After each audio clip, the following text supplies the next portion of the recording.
Disclaimer: the following podcast includes sensitive themes on mental health that may be triggering to some viewers. Hence, viewer discretion is advised.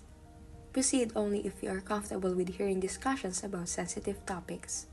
Additionally, the views and opinions expressed by the host and the guests in this podcast episode are their own and do not represent and reflect the views and opinions of the organization and institution. We also request the viewers of this podcast to respect the privacy of the individuals involved in the making of this podcast. Hello guys, so welcome back and here is LTF Conversation Season 2. Okay, and with me today is an LTF alumni. Gula! Okay, so ang title ng episode na to ay ano? Ano ba? Okay. What made you stay at LTF? Okay, pero ayun, before natin i-start yung mismong question ng title, research defense pala to. Pero hindi, parang kamusta ka naman dati? Ayun, medyo gumagaan-gaan din daw ko kasi done naman na yung semester and nakapag-submit naman na yung grades. So ngayon, graduating na lang sa July. Yes, congrats! Pero ayun, grabe, like parang graduating na kayo this July. So, kamusta naman yung journey mo nung simula first year hanggang fourth year? Grabe. Parang roller coaster ride talaga siya. Kasi sa una parang nakakatakot and then parang mayroong thrill din na, oh my God, ito yung mga major subjects na matandaanan mo yung mga abnormal psych, developmental psych. So parang, grabe, parang naranasan ko yung lowest point ng college and then yung highest point with friends. So parang, roller coaster talaga siya kasi full of emotions na happy ka, sad ka, parang lahat na experience ko yun dahil sa 4 years ko na psych. So ayun, napaka-fulfilling dahil ang dami kong naging experiences talaga. So, na-mention mo parang yung there were highlights, like yung friends, tapos, like, ano pa, yung you yourself, like parang nagkaroon pa ba ng, parang, ay, may pagkaganito pa akong side. Ganun. Actually, nung college, parang ang iniisip ko lang is academics. Kasi purely studios, gano'n. Tapos, parang unexpected, pero napasama ko sa mga orgs. So parang may side din pala sa akin na gusto makihalubilo sa ibang tao na hindi lang ako na academic lang na person. Parang gusto ko din mag-venture out kasi syempre college na to. Ito na yung pinaka-last part ko ng pagiging as a student.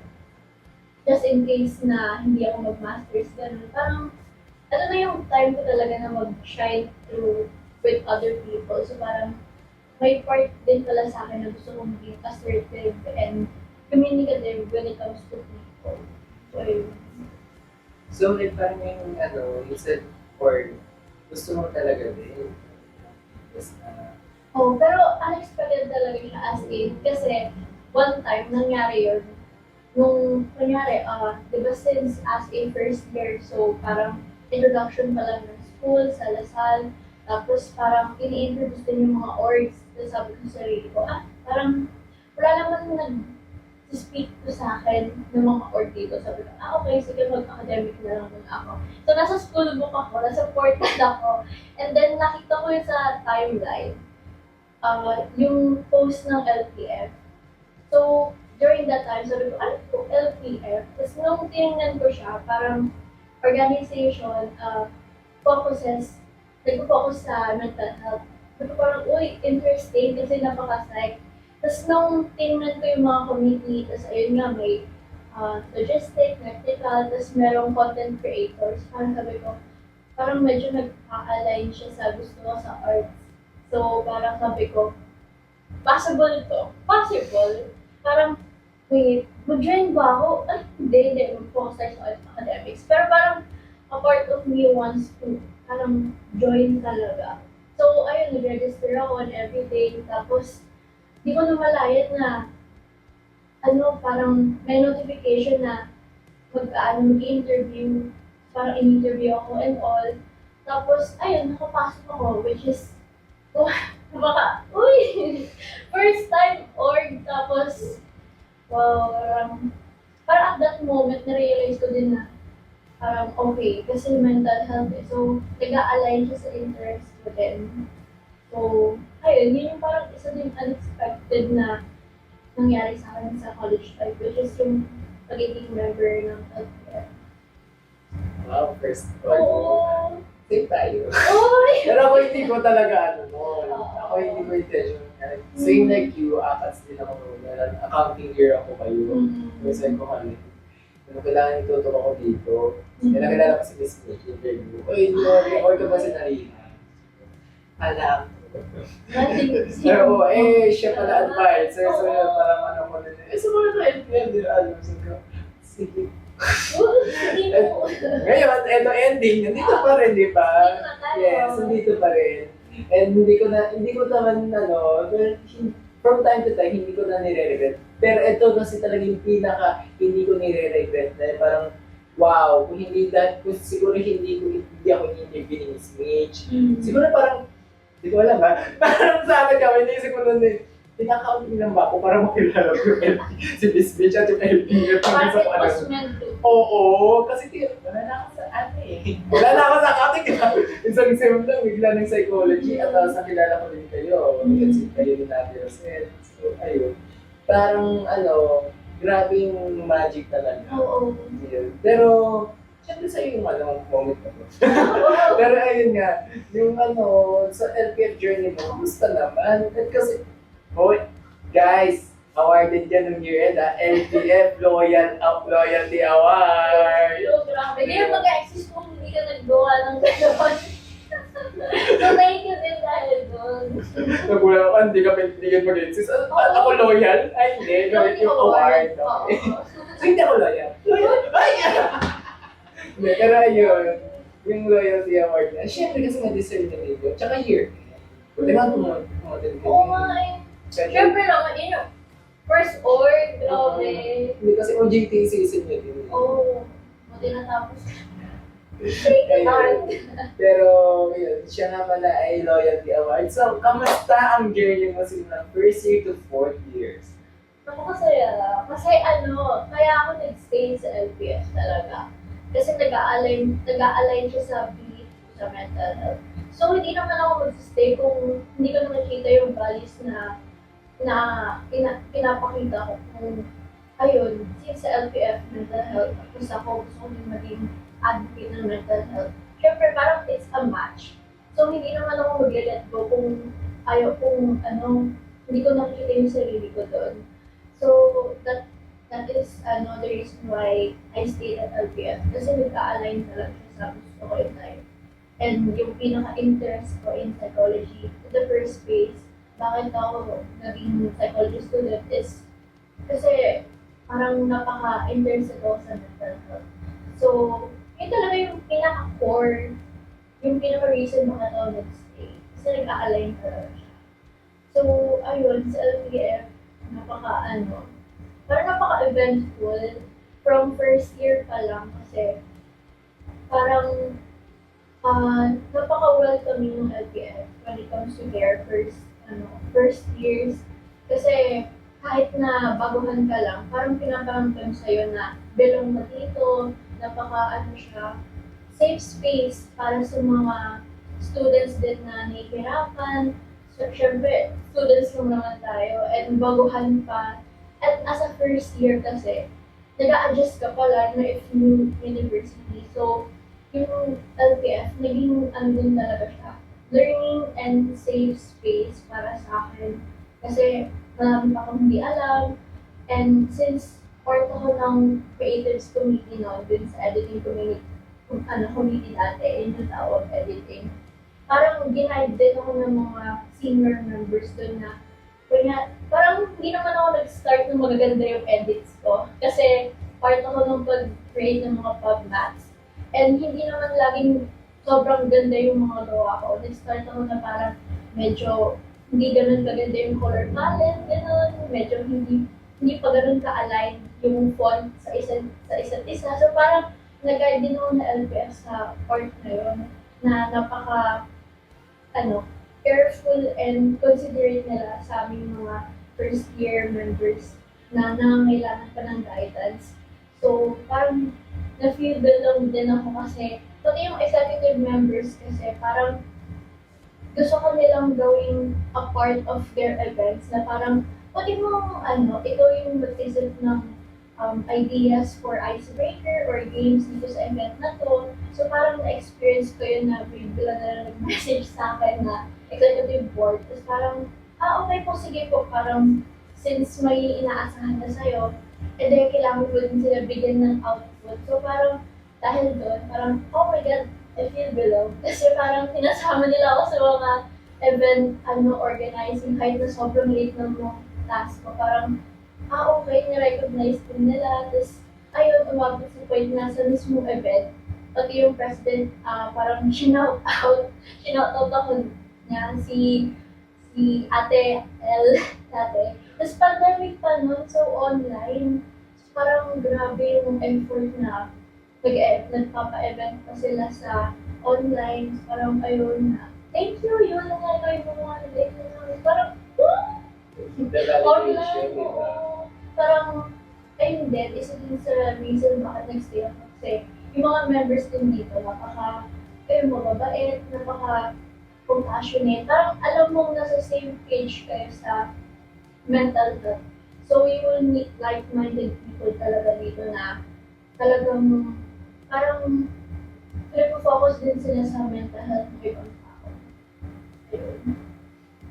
There was a time din na alam ko na nung sumali ako, naging officer ka ng tanong. Mm-hmm. So, paano nagsimula yun? Naging officer?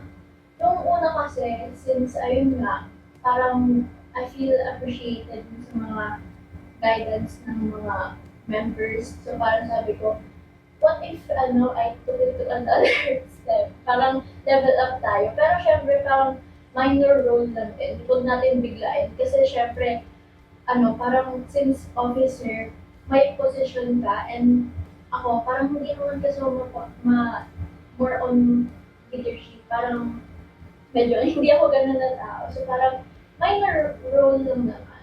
So ang intention ko kasi dito is para magkaroon ng more engagement. Kasi kapag officer ka, parang minsan kailangan mong bantayan or i-guide yung mga ibang members. So parang gusto ko ng engagement ka.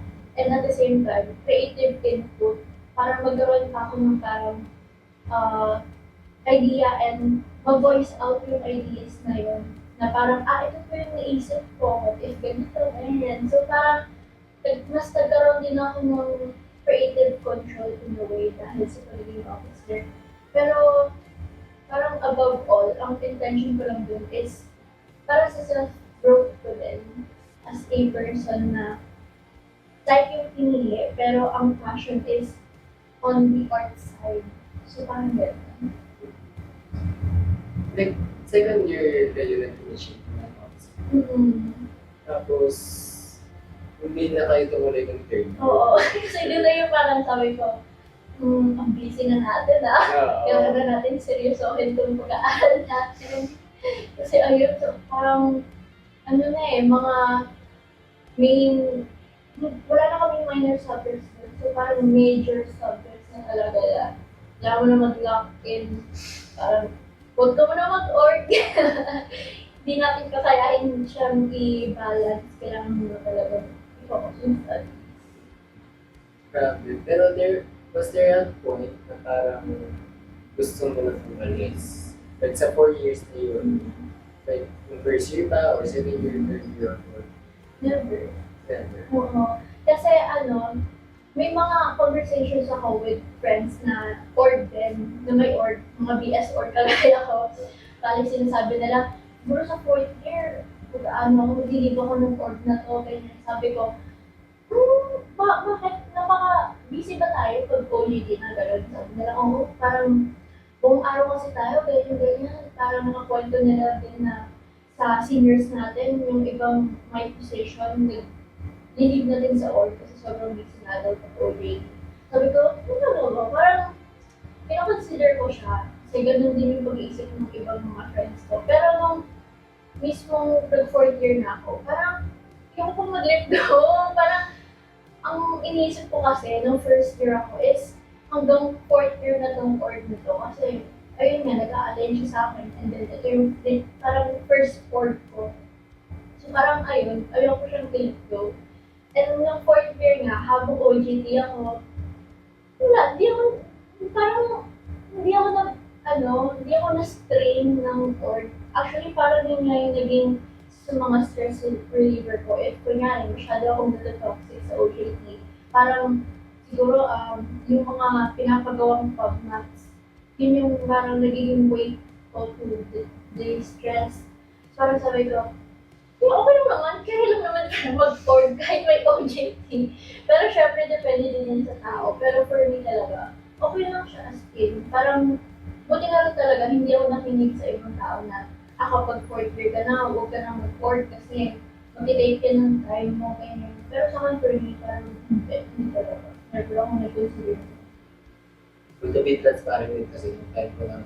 Yeah, talaga hindi ba inisip na parang, okay, OJT, nakakaya-kaya. Pero, syempre, parang sabihin ko na agad. Nagpapatulong na lang ako sa iyo. Anong sasabi mo dito? Hindi ko naman pinupush, di ba? Oo, pero okay lang din naman talaga. Kasi minsan nga nahiya ako sa inyo mag-OJT. Oo. Yun. Parang, ito na yung time nyo na mag-OJT na kayo. Kasi nung first sip pa lang, sa inyo ako nakasalalay eh. Sa inyo ako nakatipid na, ate, pwede ba ikaw mag-OJT? Ate, pwede ba ikaw dito? Ganun. So, nag-OJT ko. OJT naman sila. Sige, let it be mo. Pero hindi talaga eh. Ate, ano opinion mo dito? Oo, pero actually, ang ano nga eh, parang naalala pa rin ako kahit nagtatrabaho na ako dito. Of course. Parang, sir, nakaka-chat, gano'n. Nakakita ko na lang dun sa Canva, parang pwede ako gawa ng mga members na. Ano na yung logo? Thank you. Sa kanya talaga ako nag-ano din. Ate, anong say mo? Kasi syempre ako, I myself, hindi ako yung tipong creatives talaga na, parang binase ko sa experience ko. Talagang kayo, creatives kayo, ako, logistics kasi ako.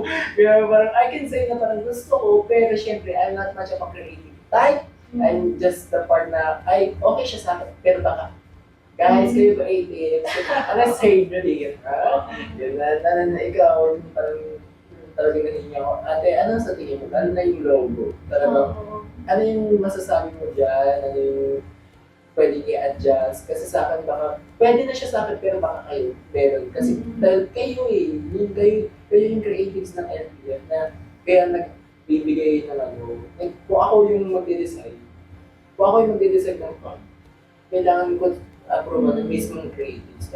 Lalo na mga seniors. Kaso, wala nang seniors. Wala nang seniors. Pero magkapapano pa rin. Uy! Alumni na. Ate, ano tingin mo dito? Pero actually, okay lang din, okay lang sa akin. Siyempre, hanap mo pa rin yun. Oo. Kasi natuwa din talaga ako mag-stay kayo. Diba? Yes. Yes. Yun. Pero ngayon, parang kami naman yung It's your time naman. Sila. Well, Okay, yan. Parang kami naman yung 4th. Grabe. Ang bilis. Oo, ang bilis na Ang bilis, talaga. diba? As in, parang like, siguro, yesterday. First year pa lang ko na, my God, bakit pa gagawin? Fourth year. Diba? Fourth year lang. Grabe.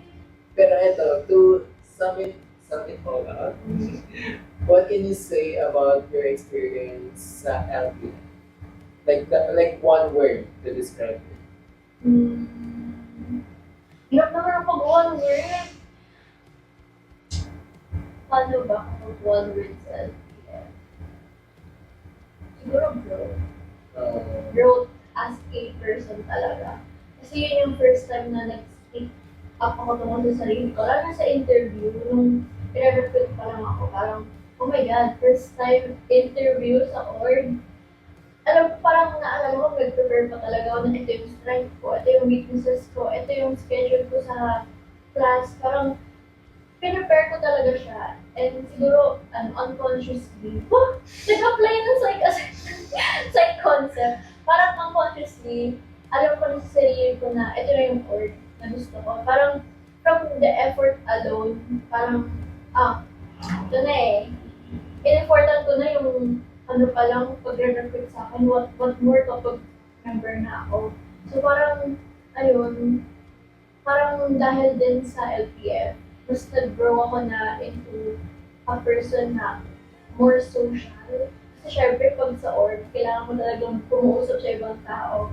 And wala na, nung first time ko dito sa org, wala akong kilala na, wala din akong classmate na sumali. So parang noona ako lang talaga to na, parang I feel proud na ginawa ko to na walang influence ng ibang tao. Parang sarili kong desisyon na sumali dito. Ako lang mismo yung nag-desisyon talaga.